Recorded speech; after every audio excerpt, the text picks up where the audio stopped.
자, 지금부터 여러분 우리 13번 문제 풀어보겠습니다. 자, 13번부터는 여러분 우리 조세 총론에서 가장 시험에 많이 나오는 부분이죠. 그래서 납세의무의 성립이라든지 또는 확정이라든지 또는 소멸에 관한 내용을 좀 살펴보도록 하겠습니다. 물론 중요도를 따진다면 여러분 성립이 제일 중요하다라고 말씀드릴 수 있겠고요. 그 다음에 확정이 뭐 별표 2개다. 그 다음에 소멸이 뭐 별표 하나 정도 표시해도 큰 무리는 없지 않을까 합니다. 자, 13번 문제 보시면 여러분 지방세의 납세의무 성립 시기를 물어봤죠. 여러분 납세의무 성립 시기 언제 납세의무가 발생하는 거냐 그게죠. 일단 다만 국세가 아니라 지방세를 구분해서 물어봤죠. 자, 옳은 거 물어봤죠. 단 특별 징수나 우리 수시 부과와는 무관하다. 그러니까 예외적인 건 논하지 말자 그 얘기죠, 여러분. 그럼 여러분 항상 납세의무 성립 시기를 물어보면 납세의무 성립 시기는 당해 세목의 성격에 따라서 결정된다. 당해 세목의 성격에 따라서 결정된다. 이게 결정 기준이다라고 보시면 되겠습니다, 여러분. 그러면 취득세 1번 나왔죠, 여러분. 그 다음에 2번 등록에 대한 등록 면에서 나왔죠, 여러분. 얘들은 뭐죠, 여러분? 행위세죠, 행위세.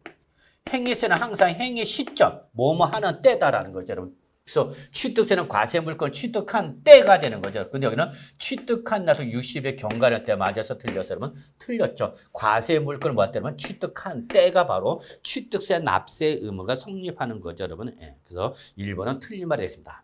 2번 등록에 대한 등록을 했어요. 재산권과 그 밖의 권리가 발생할 때가 아니라 여러분 뭐 할 때냐면 그거를 등기 등록하는 때가 되겠죠. 등기 등록하는 때가 바로 등록면허세 납세의무 성립하죠.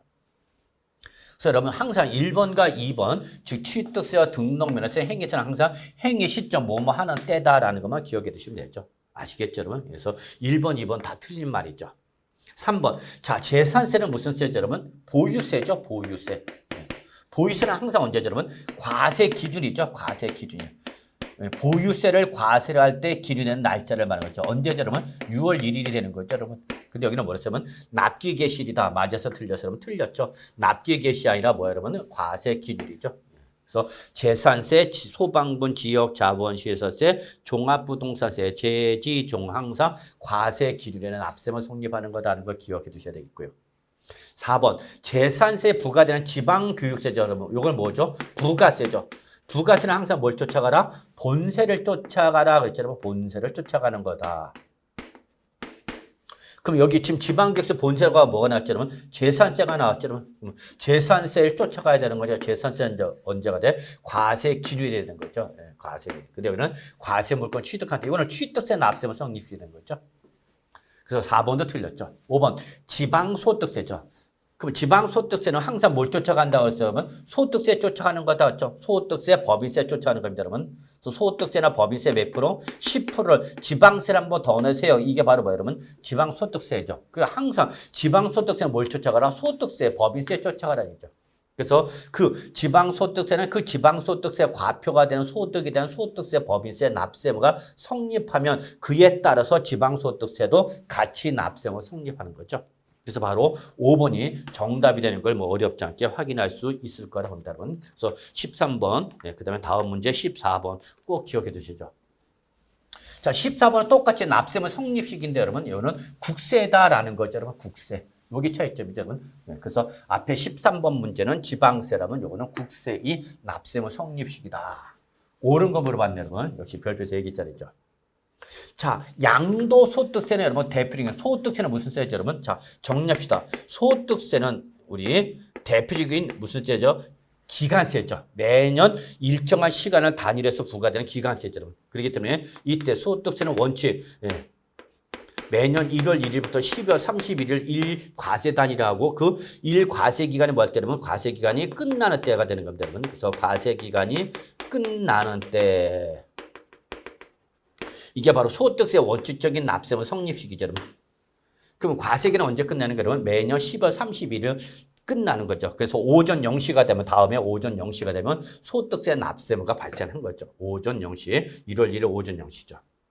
근데 예외가 있죠, 여러분. 예외. 예외 중에 하나가 바로 요거죠. 1번. 예정신고 납부는 양도소득세죠. 그러면 이때 예정신고 납부는 양도소득세는 이때는 과세기는 끝나. 요거는 뭐죠, 여러분? 원칙이죠. 소득세 이 원칙적인 납세무 성립시기를 물어본 거고, 요 예정신고 납부는 양도세는 원칙이 아니라 뭐다 보니까 예외죠, 여러분. 그래서 얘는 바로 양도 1이 속하는, 즉 과세표준 금액이 발생한 달의 말이죠. 과세표준 금액이 발생한 달의 말일, 발생한 달의 말일이 되는 거죠. 말일. 그럼 내가 만약에 2024년 4월 20일 날에 양도를 하였다 봅시다. 양도. 그러면 2024년 4월 20일 날에 양도를 하였을 때, 부동산 양도했을 때, 요 예정 신고하겠다. 양도소득세 예정 신고한다. 그럼 언제 납세를 성립하는 거죠? 요 양도에 속한 달의 말일. 그건 언제죠, 여러분? 4월 30일. 요 날이 바로 예정 신고 납부는 양도소득세 납세무가 발생한 날인 거죠. 그러면 1월부터 몇 월 이내, 여러분? 2월 이내에 뭐 하는 거죠, 여러분? 예정 신고해야 되는 거죠, 여러분? 예정 신고를 해야 되는 거죠, 여러분. 그래서 언제까지? 6월 말까지 바로 예정 신고, 양도소득세 과세표준 예정 신고를 해야 되는 거다. 잊지 마시기 바랍니다, 여러분. 아시겠죠, 여러분? 자, 그 다음에 2번. 또 하나가 있죠, 여러분. 원천 징수하는 소득세죠, 여러분. 원천 징수하는 소득세. 자, 여러분 이거는 여러분 직장 다닐 때 급여 떠올리시면 됩니다. 여러분 급여 떠올리시면 되죠. 자, 원천 징수한 소득세 여러분 돈 줄 때 세금부터 떼고 주는 거죠. 그러니까 소득금액이나 수익금액, 소득금액이나 수익금액을 뭐 할 때 여러분 지급하는 때죠. 돈 줄 때 수익금액을 지급하는 때 이렇게 보면 되는 거죠. 요걸 꼭 좀 기억해 주시기 바라겠습니다, 여러분. 예, 그래서 소득세의 납세무 성립시기의 원칙과 예외를 꼭 구분해서 정리해 주시기 바랍니다.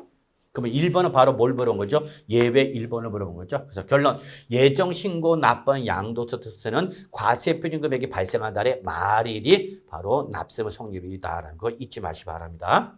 2번, 종합부동산세는 뭐죠, 여러분? 재산세죠, 여러분. 재산세는 언제였어요, 여러분? 항상 바로 과세 기준이었죠, 여러분. 과세 기준이에요.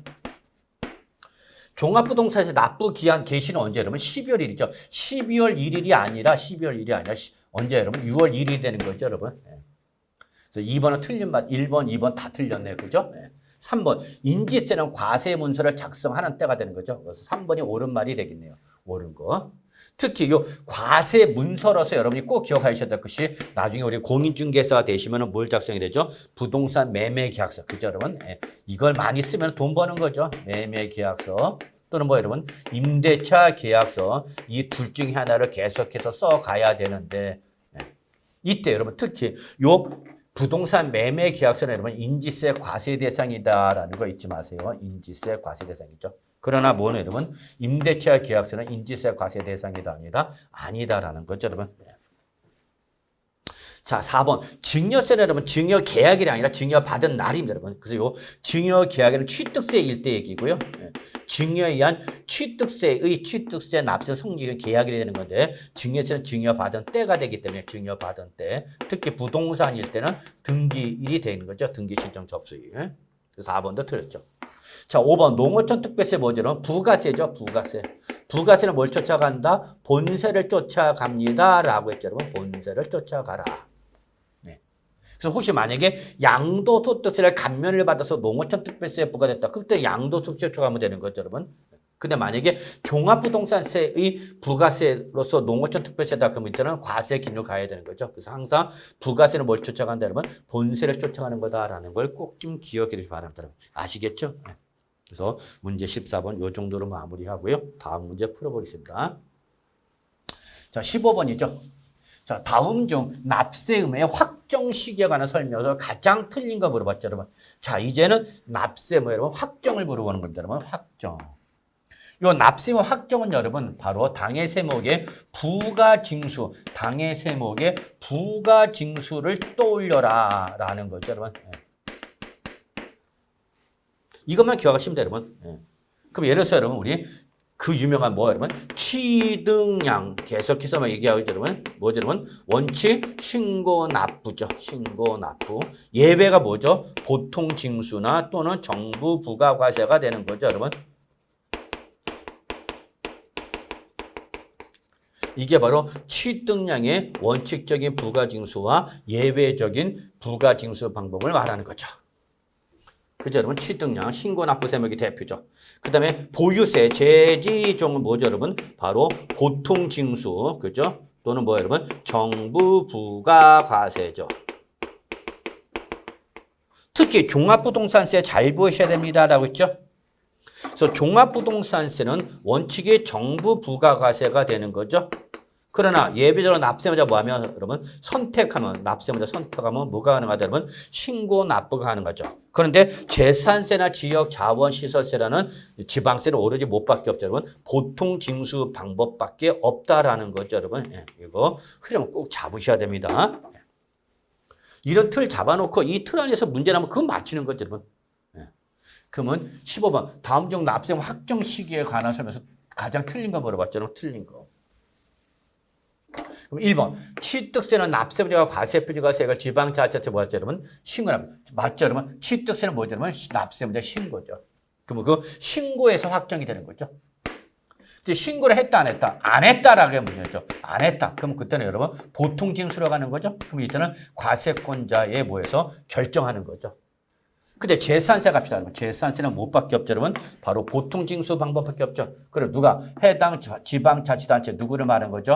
과세권자죠.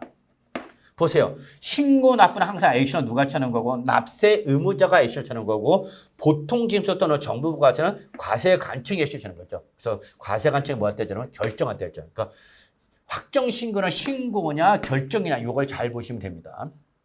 자, 종합부동산세는 원칙이 뭐죠, 여러분? 정부 부가과세죠. 그래서 정부가 뭐 할 때 결정하는 때 이게 원칙이죠, 원칙. 그런데 문제는 앞에 뭐라 됐어요, 여러분? 신고하는 이거는 뭐야? 원칙이야, 예외야, 여러분? 예외죠. 그럼 이때 예외니까 올라갈 때 납세 문제가 신고를 할 때로. 그래서 바로 요거 예외는 과세가 표준과 세액을 정부에 뭐 했을 때 신고했을 때가 돼야 되는 거죠. 근데 여기는 정부가 결정하는 때, 그러니까 맞아서 틀려서 3번이 틀렸다는 거죠. 아시겠죠, 여러분? 반면에 양도소득세는 뭐죠, 여러분? 신고 납부 세목이기 때문에 납세무자가 정부에 뭐 할 때, 여러분, 과세관청에 신고했을 때죠. 그죠, 여러분? 예. 다만 신고를 안 했다 그러면 이때 정부가 결정하는 때죠, 여러분. 그래서 항상 요 종합부동산세, 양도세 비교 정리해 두셔야 됩니다. 예. 앞에서도 말씀드렸죠. 5번 인지세의 특징. 얘는 납세무가 뭐하면 성립하면 특별한 절차. 여기서 특별한 절차는 납세 의무자의 신고, 납세 의무자의 신고라든지 또는 과세권자의 결정, 과세권자의 결정, 이러한 절차 필요 이시 없이 그 얘기입니다. 여러분 자동으로 세액이 확정되는 것이다 라는 걸 꼭 좀 기억해 주셔야 합니다. 그래서 바로 15번은 3번이 답이 되는 걸 알 수 있겠네요. 여러분 아시겠죠? 자, 16번 여러분 꼭 좀 기억해 두셔야 되겠습니다, 여러분. 그래서 16번 과세표준과 세액을 과세관청에 뭐 할 때 신고할 때 납세무가 확정되는 세목으로 오는 거 물어본 거죠, 여러분. 그래서 납세무제 신고 바로 뭐죠? 취득량만 찾아가면 되는 거죠, 여러분. 네. 자, 그러면 이때 이 종합부동산세는 원칙이 뭐죠, 여러분? 정부 부가과세죠. 네. 근데 여기는 납세를 신고할 때는 바로 신고할 때 왔겠죠. 그러나 재산세는 뭐야, 여러분? 보통 징수 방법이기 때문에 과세관청이 결정할 때가 되는 거죠. 네. 그래서 바로 요 납세무자 신고할 때 결정되는 것을 바로 일단은 요 3번이 어렵지 않게 그냥 답이 되는 거 알 수 있겠죠, 여러분? 네. 그래서 여러분 취득량 기억하시면 되는 거죠. 취득량. 그래서 16번 가볍게 확인해 보시고요. 17번 뭐죠? 과세표준과 세액을 정부가 결정할 때 세액이 확정된다. 정부가 결정할 때 세액이 확정됨이 원칙이다. 그러니까 이거 뭐죠, 여러분? 정부 부가과세를 말하는 거죠. 그래서 원칙이 정부 부가과세다. 그런데 납세 의무자가 법정 신고 기한 이내에 이를 뭐하면 신고를 하면 그 신고에 의해서 확정이 돼서 정부의 결정은 없었던 거로 보는 국세는 물어봤죠. 그러니까 조건이 두 가지죠. 그래서 원칙이 정부 부가과세, 예외가 신고 납부인 국세 두 가지 물어본 거죠.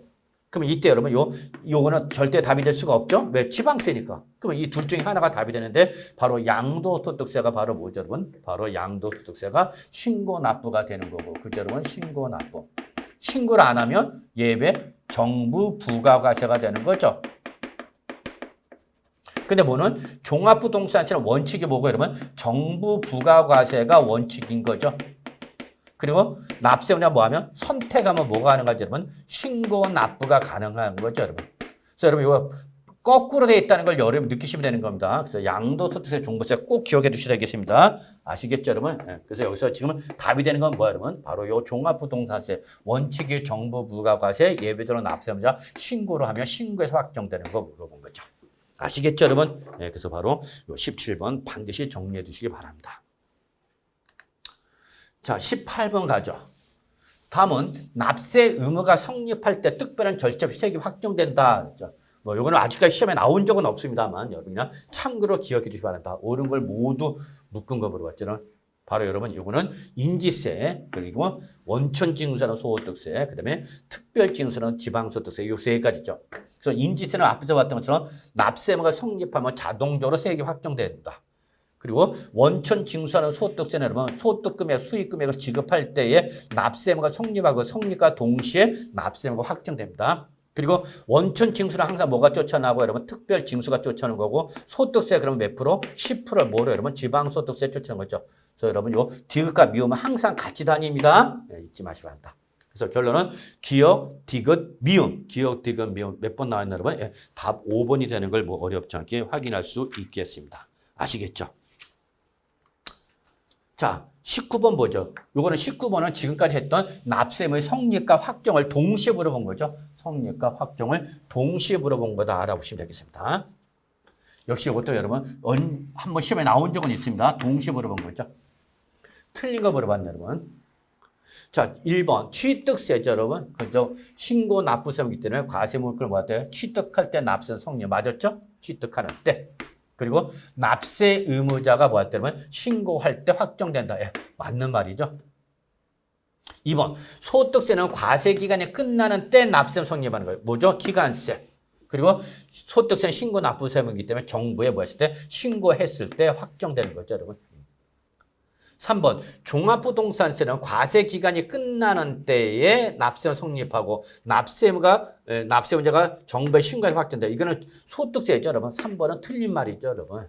그래서 이게 종합부동산은 원칙이 뭐죠? 정부가 결정했을 때 확정되는 거죠. 아, 요거는 종합부동산은 과세기준이죠, 여러분. 과세기준일에 납세의무 성립하는 거죠.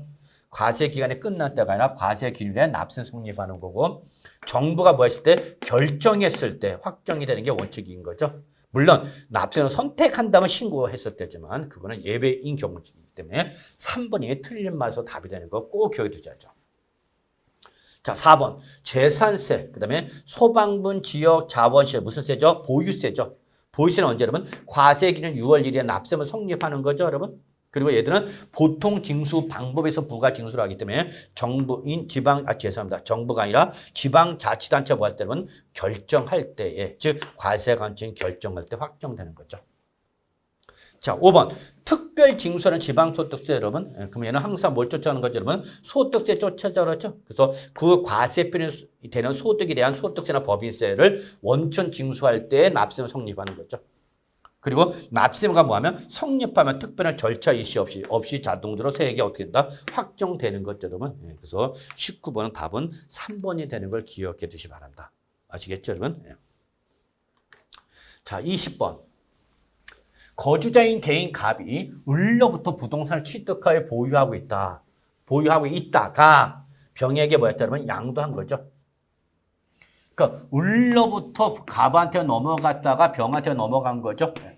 순서 잘 보셔야 되죠. 그래서 요거는 을, 그 다음에 갑, 그 다음에 병으로 넘어가는 거죠. 갑을병이 아니네, 여러분. 이런 걸 헷갈리면 안 됩니다. 자, 이때 갑에 부동산 관련 조세의 납세에 관한 설명서 옳은 거죠. 그래서 지금 갑을 물어보는 거다라는 걸 여러분 명시해놨죠. 단 주어진 조건에는 고려하지 않아. 실제 기출문제를 일부 수정한 겁니다, 여러분. 점점 문제가 어디 있죠? 자, 1번. 갑이 을로부터 증여를 받은 것이라면 그 계약부터 60일 경과한 날에 취득세 납세 성립한다. 자, 취득세 납세는 성립은 언제 여러분? 뭐뭐 하는 때, 취득하는 때가 되는 거죠. 취득하는 때. 그러면 증여에 의한 취득은 언제 하는 거죠, 여러분? 계약일이죠, 계약일. 그래서 계약일을 취득한 거죠. 근데 여기는 60일에 경과한 날에, 그러니까 맞아서 틀려서 여러분 틀린 거죠, 여러분. 그래서 갑이 을로부터 증여를 받아서 취득세 납세원 성립일은 계약일에 납세원 성립한다. 그래서 요 60일에 경과한 날이 아니라 그냥 계약일에 납세 의무가 성립하는 거죠. 그래서 바로 1번은 틀린 말이다. 2번. 갑이 을로부터 부동산을 취득을 한 후 재산세 과세 기준일까지 등기를 하지 않았답니다. 그럼 이때 재산세와 관련하여 바로 뭐가 되는 거죠? 여러분 공부상의 소유자가 되는 거죠. 우리 공부상 소유자. 사실상의 소유자는 갑이 사실상 소유자가 되는 거죠. 그러면 사실상 소유자는 누가? 여러분 갑이 부동산 취득했으니까 뭘 해야 되는 거예요? 여러분 등기를 해야 되는 거죠. 근데 등기를 했대 안 했대? 안 했대죠. 그럼 이때는 공부상의 소유자는 누가? 을이 그 부동산 소재지에 관할, 요 소재지가 뭐가 되는 거고? 납세지가 되는 거고, 그죠? 여기서 관할 지방자치단체장 누가? 여러분 시장, 군수 또는 구청장이죠. 이게 언제까지? 6월 15일까지. 즉 과세 기록부터 10월 이내에 소유권 변동 사실을 어떻게 하죠? 신고할 의무가 있다 없다? 있다라는 거죠. 해야 된다는 얘기죠. 이때에 신고 여부에 따라서 그래서 신고를 했냐 안 했냐에 따라서 신고를 했다. 그러면 이때는 재산세 납세 의무자는 누가 되는 거고 그러면 재산세 납세 의무자는 신고를 했으니까 사실상 소유자는 누가 여러분? 갑이 되는 거죠, 여러분. 사실상이다. 근데 을이 신고를 안 했다. 그럼 이때는 공부상 소유자는 누가 그러면 을이 납세 의무자가 되는 거다. 재산세 납세 의무자가 연결시켜서 정리해 두셔야 되는 거죠, 여러분. 그래서 바로 2번이 옳은 말이 되는 거죠. 정답이네요. 자, 3번. 갑이 종합부동산세를 신고 납부 방식으로 선택하는 거죠, 여러분. 그래서 이거는 납세의무자가 선택하는 거죠. 과세표준과세가 해당 연도 12월 1일부터 12월 10월까지 관할세무서에 먼저 신고를 한다. 그때도 종합부동산세 납세는 정부의 결정에서 확정된다. 아니죠. 정부의 결정에서 확정. 이게 바로 종합부동산세 원칙이죠. 원칙적인 확정 방법이죠. 종합부동산은 정부 부가과세이기 때문에 정부의 결정에서 확정되는 게 원칙인 거죠. 근데 원칙이 아니라 우리 오늘 뭘 선택할지는 예배를 선택한 거죠. 납세 의무자가 뭐 하겠다? 신고하겠다. 그러면 이때는 정부의 결정은 있었던 걸로 보고 없었던 걸로 보고 없었던 걸로 보고 바로 해당 연도 12월 1일부터 12월 15일까지 이게 바로 종합부동산세 납부 기한이 되는 거죠. 이때 봐라. 신고를 하면 그 신고에서 세액이 확정되는 거죠, 여러분. 그래서 3번 틀린 말이죠. 자, 4번. 갑이 을로부터 부동산을 40만 원 취득했다. 이때 등록세 납세의무가 없다. 자, 갑이 을로부터 부동산 취득했다 얼마 돼요? 40만 원. 이게 뭐죠, 여러분? 바로 면세점이죠. 면세점. 즉, 면세점은 취득가액이 얼마면 여러분? 50만 원 이하죠, 여러분. 취득가액이 50만 원 이하이면 취득세 부과를 해, 안 해? 안 하는 거죠. 이게 우리 취득세 뭐랬어요, 여러분? 면세점이잖아. 그러면 비록 50만 원짜리 부동산이지만 등기는 해야 돼, 안 해야죠? 해야 되는 거죠. 근데 취득세를 내니까 안 내니까? 안 내니까 취득세 영수증이 없잖아. 그래서 이때 부동산 등기를 하려면 취득세 영수증이 있어야 돼. 영수증이 없다면 뭐라도 등록면허세라도 내야 되는 거죠. 그래서 등록면허세 영수증을 첨부해서 등기 신청해야 되는 거죠. 그래서 이때는 등록면허세 납세의무가 없다가 아니라 뭐야, 여러분? 있다죠, 여러분. 5번. 양도소득세는 전역이 뭐예요? 여러분 신고 납부 세목이 되는 거죠. 그래서 예정 신고만으로 갑의 양도소득세 납세가 거죠. 확정되지 않는다. 아니야. 신고하면 그걸로 신고해서 확정되는 거죠, 여러분. 그래서 5번도 틀린 말이죠. 확정되지 않는다가 아니라 신고만으로 확정된다가 옳은 표현인 거죠. 그래서 바로 20번은 답이 몇 번 여러분? 2번이 되는 걸 어렵지 않게 확인할 수 있겠습니다. 여러분 아시겠죠, 여러분? 자, 21번이네, 여러분. 자, 21번에 여러분 이미 시험에 기출문제가 됐기 때문에 뭐 또 다시 나오기는 힘듭니다, 여러분. 그래서 이거는 납세의무 소멸 사유를 물어보는 거죠. 소멸 사유. 그래서 사유. 옳지 않은 거. 자, 납부 충당. 돈 내고 충당됐을 때죠, 여러분. 그래서 1번은 납세의무를 이행한 거죠. 그래서 당연히 돈 냈으니까 바로 납세의무 소멸되는 거죠. 충당은 뭐예요? 상계라고 그랬죠? 상계. 그래서 환급받을 국세와 납부할 국세가 있다면 이걸 서로 퉁치는 게 바로 뭐야? 충당이죠. 그 다음에 2번 부가의 취소와 역시 부가됐을 때는 적법하게 납세의무 성립했으나 그의 원인행위 어떤 무효했던 취소로 해서 그 납세의무가 소멸되는 걸 우리 부가 취소라고 하는 거죠. 당연히 역시 납세의무가 소멸되는 거죠. 3번 지방세를 부과할 수 있는 기간 이게 바로 뭐죠? 세금을 부과할 수 있는 기간 이게 제척기간이죠. 제척기간 내에, 제적 기간 내에 지방세가 부과되지 아니하고 그 기간이 만료했다. 한마디로 해서 제적 기간의 만료는 바로 납세무 소멸 사유가 되는 거죠. 제적 기간의 만료. 4번 지방자치단체 징수금의 지방세 징수권이 뭐예요? 여러분 소멸시효의 완성. 당연히 역시 납세무의 소멸 사유 중에 하나가 되는 거죠. 근데 5번 납세무자가 사망으로 상속이 개시가 됐다라고 했죠. 여러분 상속은 여러분 납세무의 승계죠. 여러분 납세무의 승계가 됩니다. 납세무가 없어지는 것이 아니라 그 피상속인 돌아가신 분에 내야 세금을 누가 상속인의 상속으로 받는 거죠, 여러분. 그래서 그는 소멸 사유가 아니라 승계 사유가 되는 겁니다, 여러분. 그래서 납세무자 사망이나 법인의 합병이라든지 네, 이런 것들은 납세 의무의 승계 사유지 소멸 사유에 해당하지 않습니다. 그냥 참고로 봐두시 바랍니다. 그래서 이미 이거 나왔던 거죠. 자, 22번. 국세 기본 법령상 국세를 부과하시는 제적 기간에 관한 설명서 옳지 않은 거. 자, 제적 기간은 최근에 계속해서 시험에 나오고 있는 여러분. 그래서 제적 기간 꼭 기억해 두셔야죠. 그래서 제적 기간에 여러분 이렇게 보시면 되죠, 여러분. 부정한 행위가 나오면 몇 년? 여러분 기본적으로 10년. 국세 일대입니다. 물론 예외가 있습니다만. 그다음에 단순 무신고. 그러면 여러분 이거는 몇 년? 여러분 7년. 그렇죠? 단순 과소신고나 또는 우리 보유세 제지종을 말하는 거죠. 여러분 이때는 몇 년? 5년이다라는 거 잊지 마시기 바랍니다. 그래서 원칙이 5년입니다. 여러분 제적 기간은 원칙이 5년이고 요게 예외다라고 보셔도 큰 무리는 없겠습니다. 여러분.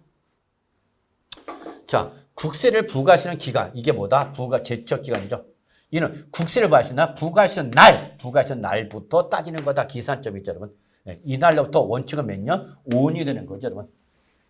근데 2번 납세자가 법정 신고 기한까지 과세 표준 신고를 제출하지 않았다는 뭐예요? 무신고를 말하는 거죠. 근데 여기의 거래는 아니다. 국내 거래다 그러죠. 이때는 해당 국세를 부과하신 날부터 몇 년, 여러분? 단순 무신고는 몇 년, 여러분? 7년이죠, 여러분. 7년이다라는 거 뭐 어렵지 않게 확인할 수 있겠습니다. 3번 납세자가 조세범 처벌법에 따른 사기나 그 밖에 무슨 행위? 부정한 행위죠. 부정한 행위로 종합소득세를 포탈했다. 여기에 거래를 제외한 즉 국내 거래에서 부정행위가 나오면 몇 년 여러분? 10년이 되는 거죠. 10년이 되는 거죠. 4번 종합부동산세의 경우 부가 제적 기한의 기산은 납부 기한의 다음 날이다. 아니죠. 바로 과세 기준이죠. 여러분 과세 기준이. 그래서 제적 기간의 기산에 종합부동산세 같은 경우는 바로 납세의무 성립일인 과세 기준인 납세의무 성립일이죠. 납세의무 성립일인 언제 과세 기준이지 납부 기간의 다음 날이 아니죠. 그래서 바로 4번이 틀리죠.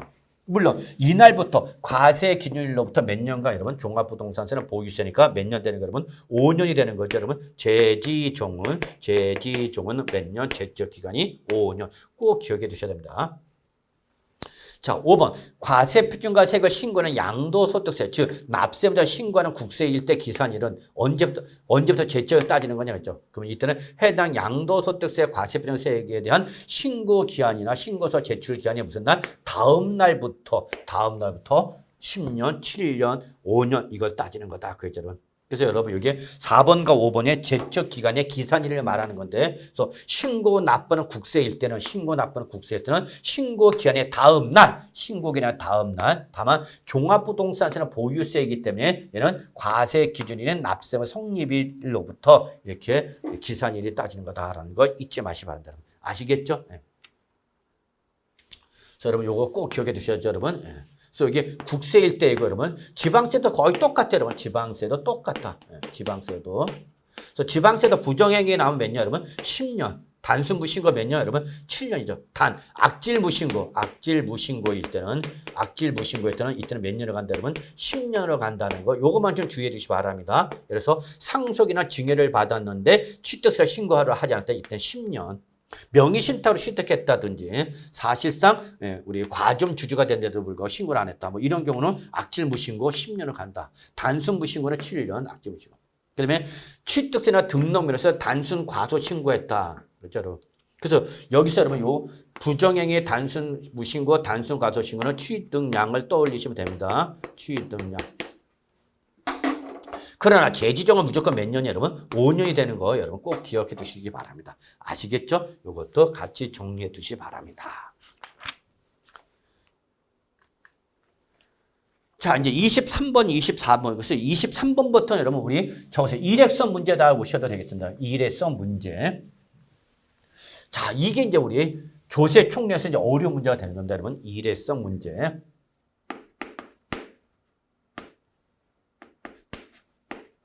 일회성 문제는 글자 그대로 계속해서 반복해서 출제가 되는 것은 아니고 그냥 한 번 출제가 되면은 더 이상 출제되지 아니하거나 잘 출제되지 않는 걸 말하는데 이거는 출전이 여러분한테 틀리게 하고자 하는 의도로 내는 문제다라는 거죠.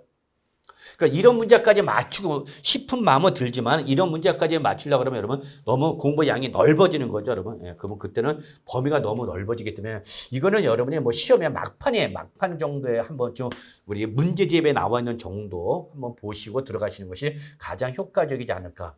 이런 일회성 문제를 최근에 시험에 난 것이 여러분 여기 나오는 공시 송달, 우리 송달 방법이라든지 송달 방법.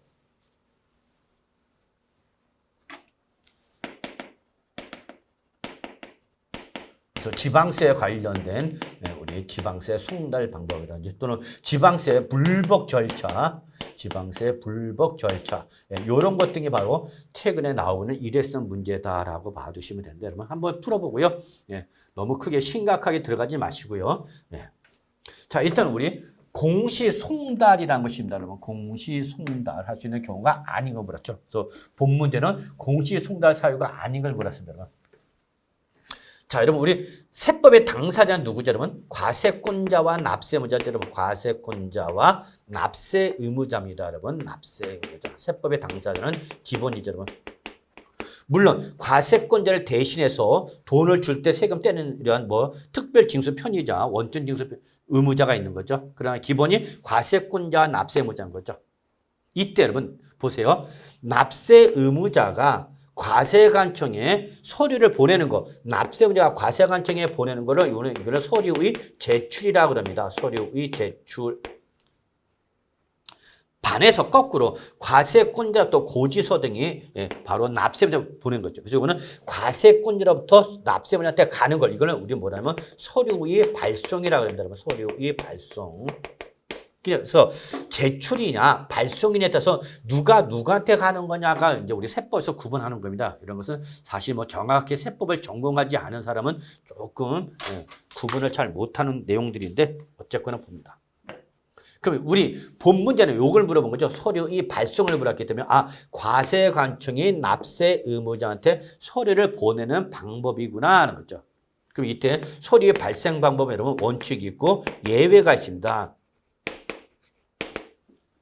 그래서 원칙은 뭐 여러분 아시다시피 우리 서류를 보낼 때 우편으로 보낸 거죠, 여러분. 우편 송달.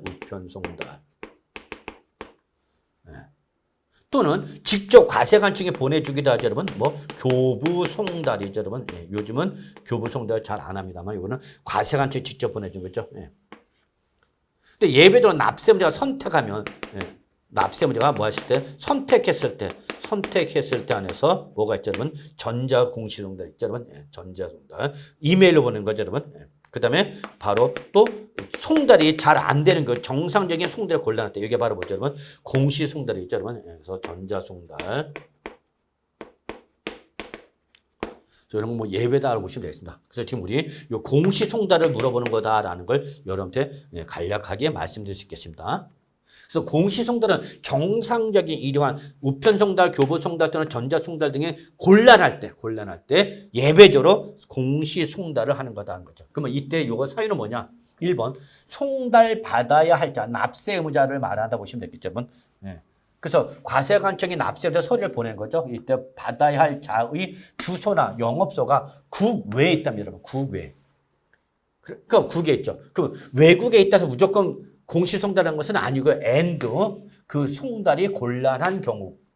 그래서 예를 들어서 우리 지금 뭐 참 왜 그런지 모르겠습니다. 인간들이 너무나 이렇게 뭐 여러분 중동 사태 아시죠, 여러분?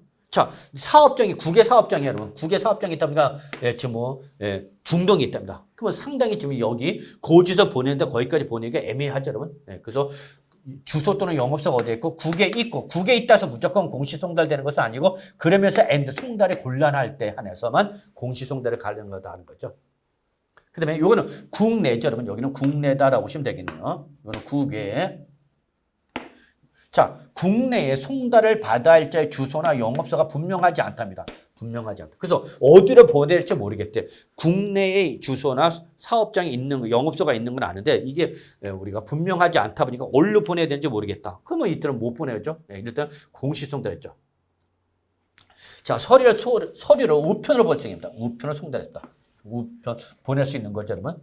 다만 송달했으나 받을 사람이 없는 걸 확인해서 반송되는 거죠, 여러분. 그래서 다시 계속 보내봐야 되돌아오는 거죠. 자, 그렇다고 해서 무조건 반송된다고 해서 공시송달되는 것은 아니고요. 여기 그런 거다 보니까 납부기한 내 송달에 뭐 할 때 여러분 곤란하다. 더 이상 기한 내 못 보내겠다라고 해야 되는 거죠. 그러면 이때는 공시송달을 보낼 수 있다입니다. 그래서 이거는 우편송달을 말하는 거죠. 자, 4번은 교부송달입니다. 4번은 교부송달. 직접 가는 거죠. 과세 직접. 그래서 세무 공무원이 과세권자가 두 번 이상 납세지를 방문하는 거죠. 그래서 이거는 납세자를 방문해서 서류를 교부하는 거죠. 직접 갖다 주는 거죠. 그런데 받을 사람이 없는 걸로 확인돼서 납부 기한 내에 송달이 곤란해져. 엔드점은 항상 그 사람을 못 만났다고 해요. 못 만났다고 해서 두 번 이상 방문했는데 두 번 이상 다 보지 못했다. 그래서 무조건 공시송달인 거냐? 아니, 그렇지 않고 그러다 보니까 납부 기한 내 송달이 곤란하다 인정됩니다. 다만 두 번 이상 가다 보니까 두 번 이상 오늘 갔다 그 다음날 당장 가갖고 못 만났다 그러지 말고 처음 방문할까 그다음에 두 번째 이상으로 마지막 날 방문한 날 요 갭 사이에 3일 이상은 둬야 되죠. 그러니까 첫날 가서 못 만났어. 그러면 당장 그 다음날 가지 말고 한 3일 정도 지난 다음에 가서 다시 한번 찾아가 봐라 그랬죠. 3일 이상이 지나야 된다. 물론 요 중간에 공휴일이라든지 토요일이 있다면 그건 일단 3일 이상에 포함하지 마라 그럽니다, 여러분. 네. 아시겠죠, 여러분? 근데 5번 서류를 송달할 장소에서 송달 받을 자를 만난 거죠. 이게 바로 뭐냐? 교부 송달이 되는 겁니다. 이게 교부 송달. 교부 송달은 송달할 장소, 주소지라든지 또는 영업장 소재지라든지 가서 납세를 만난 거죠. 그래서 드디어 이제 주면 돼. 근데 이 사람이 납세가 정당한 사유 이시 없이 그 수령을 거부하는 거죠. 그래서 여기 고지서 나왔으니까 종합부동산에서 고지서 나왔으니까 안 받아고 돌아버린 거죠. 이러지 말고 종합부동산 고지서 내세요라고 주면 또 휙 던져버린 거죠. 환장하는 거죠. 그러면 이때는 공시송달할 수 있는 거냐? 아니요. 그럼 그때는 제가 이 사람 자꾸 거부해버리면 거기다 문 앞에다 서류를 두고 사진 찍어놓고 요거를 나는 보냈는데 네가 안 받는 거다라고 해서 이거는 적법한 교부가 됩니다. 이게 바로 뭐냐? 적법한 송달이기 때문에 이거는 유치송달이랍니다. 여러분 유치송달. 그러면 그 장소에 두고 거기에 사진 찍어놓고 보낸다는 증명을 입증하면 서류의 적법한 서류의 송달로 인정하기 때문에 여러분. 그래서 이거는 공시송달 사유가 아니라 여러분 유치송달이 합니다, 여러분. 5번은 공시송달 사유에 되지 않습니다. 그래서 5번이 답이다. 이미 기출문제입니다, 여러분. 그래서 또 나오기는 힘들지만 여러분이 한 번 정도 이럴 때 안에서 공시송달이죠.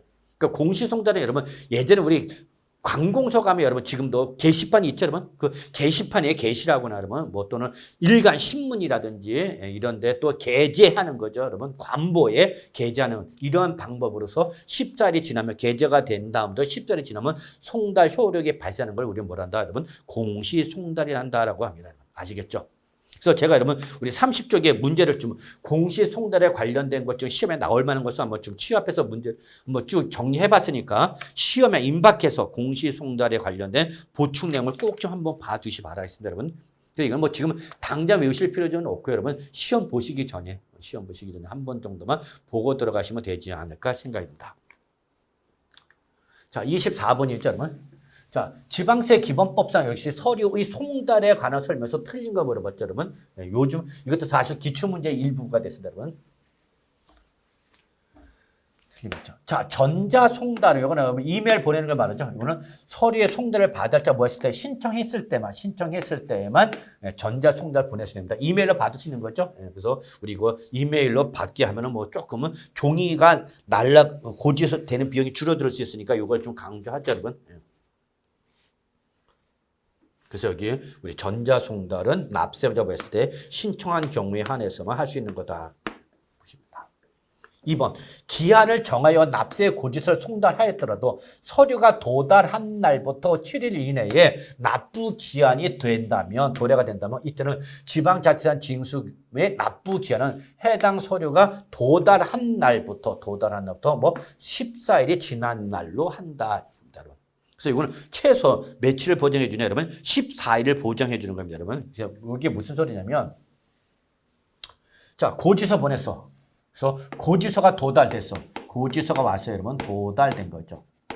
근데 이 고지서가 도달한 날로부터 며칠 이내에 7일 이내에 뭐가 도래가 되면 납부 기한이 도래가죠. 그러면 지금 최장 7일밖에 안 주어지는 거죠, 여러분. 뭐 하루 전날에도 올 수도 있고 이틀 전에 있고. 그래서 고지서가 도달한 날부터 며칠 이내에 7일 이내에 납부 기한이 뭐 한다면 도래가 된다면 요거를 납부 기한으로 하지 말고 이 도달하는 그 최소 며칠 14일이 경과한 날에 14일이 지난 날에 납부 기한을 뭐 하라 그러면 연장해라 그럽니다. 미뤄줘라 그럽니다. 그래서 요 7일 이내에 도래가 되면 납부 기한 고지서가 도달한 날부터 7일 이내 납부 기한에 도래가 되면 이때는 요거를 납기를 하지 말고 요 날로부터 며칠이 14일에 경과한 날 요 날에 납부 기한이 도래가 되는 걸로 하라 그럽니다, 여러분. 그래서 최소 며칠은 보장해줘라 여러분. 14일은 보장해줘라 그럽니다, 여러분. 2주는 보장해줘라 그럽니다. 아시겠죠? 자, 3번. 교부 송달은 뭐야, 여러분? 송달할 장소에서 송달을 받아야 할 자. 이 두 가지 요건을 모두 충족하는 겁니다. 이게 서류를 건네주는 방법을 우리는 뭐냐, 여러분? 교부 송달이라 합니다. 근데 이때 다만 송달 받아야 할 자가 송달 받기를 거부하지 않으면 요 송달할 장소가 아닌 다른 장소에서도 교부할 수 있다는 얘기입니다. 자, 제가 이제 우리 납세자를 만나러 가는 거야. 그래서 종합부동산세 고지서 또는 뭐 우리 재산세, 이거 지방세가 재산세죠. 재산세 고지서를 갖다 주러 가는데, 자, 예를 들어서 뭐 아파트 같이 가는데, 갑자기 이분이 중간에서 만난 거야. 그래서 개인적으로 알다 보니까, 안녕하세요, 고객님은 아니죠. 납세무자님. 제가 지금 재산세 고지서 보내러 갖다 줘서 지금 댁에 집에 방문하러 가고 있는 중입니다. 그랬더니 이분이 고맙게도 그러면 집까지 가지 마시고 그냥 여기서 주실 수 있어요? 그럼 제가 여기서 받겠습니다. 그러는 거죠. 고맙죠? 땡큐. 집까지 가려고 그랬는데 집에 가기 전에 중간에 만난 거죠. 그러면 이 사람이 받겠다 그러면 그냥 그 집이 아닌 다른 장소에서도 교부할 수 있다 없다? 있다 그 얘기입니다. 여러분 아시겠죠? 무슨 말인지. 근데 만났어. 근데 지금 대게까지 가야 된다. 그러면 갖다 놓으세요. 그러면 가야 되는 거야. 그러면 집에 갖다 놓으세요. 우편함에 갖다 놓으세요. 또는 직접 집 앞에 갖다 놓으세요. 그러면 가야 되는 거고. 이 사람 여기서 주세요. 그냥 거기까지 집까지 가지 마시고. 아시겠죠, 여러분? 그래서 우리가 과세관청이 과세권자가 고지서 들고 널널널 가서 집에 가는 거죠. 또 집이나 사업장으로 가는데 중간에 만난 거죠. 여러분 만난 거죠. 중간에 만난 거죠. 그래서 여기서 이 사람이 받으면 여기서 줘도 됐다. 근데 갖다 줘. 그러면 만났어도 갖다 줘야 된다. 근데 여러분 아시겠죠? 거부하지 않으면 지금 받으면은 주는 거고 받지 않으면 갖다 줘라 그런다. 자, 4번. 교부에 의한 서류 송달의 경우 즉 갖다 주는 거죠. 3번, 4번 다 교부 송달이네요. 송달할 장소에서 서류를 송달받아야 할 자를 만나지 못해. 갔어. 집까지 찾아갔는데 이 사람이 없는 거야 지금. 근데 그의 사용인이 있더란 얘기야. 그래서 사리를 분별하시는 사람이라면, 즉 정상적인 판단이 가능한 사람이라면 니네 아버지 또는 사장님한테 이거 서류 줘라고 할 수 있는 거죠. 여러분. 그죠? 근데 사리를 분별하시는 초등학생 만났는데 부모님한테 갖다 주는데 자 부모님이 안 계시고 애 초등학생이니까 또 유치원생이 있어. 침 흘리고 나온 애한테 이거 아빠한테 줘. 그러면 된다 안 된다? 안 된다 그 얘기입니다. 여러분 아시겠죠? 자 5번 공시송달은 지방세 정보통신 인터넷을 말하는 거죠. 또는 요거서 지방세 위택스 뭐 이런 위택스라든지 그래서 지방세에 관련된 정보통신망이라든지 또는 해당 지방자치단체 정보통신망 또는 게시판 뭐 아시죠? 관공서 앞에 가면 이렇게 게시판 붙어 있잖아요, 여러분. 여기에 뭐하거나 게시하거나 또는 관보나 공보나 또는 일간시민을 게재하는 방법 이걸 우리가 뭐라 하면 공시송달하죠. 그래서 여러분 일간신문 보면 여러분 항상 공고 해갖고 이렇게 공시 나오는 방법이 있죠, 여러분. 그래서 특히 여러분 우리 수표 분실했다. 그러면 수표 약속 분실해갖고 공시가 나오죠, 여러분. 자, 이런 방법을 말한다 보시면 되겠고, 이때는 서류의 주요 내용을 공고한 날부터 10일이 지나면 서류의 송달 효력이 발생하는 거죠. 이때 여기서 10일이 아니라 14일이 됩니다, 여러분. 14일. 그래서 일수가 틀렸네, 여러분. 그래서 공시를 하게 되면 공시된 날부터 며칠이 지나야 14일이 지나면 서류를 송달한 것과 효력이 발생하는 것을 우리는 뭐라 한다, 여러분? 공시 송달. 널리 알리는 거죠, 여러분. 아시겠죠, 여러분? 이렇게 좀 봐두시기 바랍니다. 자, 다음 문제는 이제 여러분 우리 지방세 기본법상 이의 신청과 심판 청구 불복 절차죠, 여러분. 불복 절차로 물어봤다라는 거 봐주시기 바랍니다. 자, 요거는 우리 지방세에 어떤 위법 부당한 처분을 받았거나 필요한 처분을 받지 못해서 납세 의무자가 손해를 보면 이때는 납세 의무자가 소송을 제기합니다, 여러분. 소송을 제기됩니다. 그럼 소송을 제기하려면 어디로 가는 거냐면 최소한 행정법원으로 가야 되는 거죠. 법원으로 가야 됩니다. 법원으로 간다는 것은 뭐야, 여러분? 재판한다는 얘기죠. 재판 건다는 얘기죠. 그럼 이제 변호사 등이 이제 대두가 되겠죠. 그럼 이때 행정법원에 가기 전에 해당 과세관청, 해당 관청에 먼저 불복을 제기하고 여기서 패소가 되면 이때 행정법원에 가라라는 겁니다, 여러분. 이거를 이제 뭐라냐? 행정심판 전치주의랍니다. 행정심판 전치주의. 어떤 행정기관으로부터 위법 부당한 처분을 받았을 때 그거를 고치기 위해서 소송을 제기하기 전에 당의 해당 관청에다가 먼저 불복 절차를 밟아야 되는 것이 바로 행정심판 전치주의고, 이때 지방세 기본법이나 국세 기본법상 불복 절차는 이의신청과 우리 심판 청구죠, 여러분. 죄송합니다. 심판 청구가 있습니다. 그다음에 국세기본법에 따르면 국세기본법은 이의신청과 심사청구가 있고, 여러분, 또는 심판청구가 있습니다, 여러분. 그래서 이게 국세와 지방세 차이점이에요, 여러분. 그래서 단급심이냐 2급심이냐라는 거 차이 있는데, 그다음에 우리 감사원법상 바로 심판청구 제도가 있습니다, 여러분. 심판청구가 있다. 심사청구죠. 죄송합니다. 심사청구가 있다. 그래서 요 국세냐 지방세냐하고 요 감사법상 심사청구는 여러분 선택 규정이다라고 보시면 되겠습니다. 그래서 이 둘 중에 하나. 그래서 지방세 때는 지방세 기본법상 불복 절차나 우리 감사원법상 심사청구, 또는 국세 때는 국세 기본법상 불복 절차와 또는 감사법상 불복 절차를 받고 여기서 패소가 되면 이제 올라가는 거다. 소송을 제기하라 됩니다, 여러분. 아시겠죠, 여러분? 이때 가끔가다 이런 문제가 출제가 되기도 하네요, 여러분. 최근에. 그러면 자, 이 지방세 기본법은 뭐예요, 여러분? 이의신청과 심판청구 두 개밖에 없습니다. 틀린 거 물어봤죠.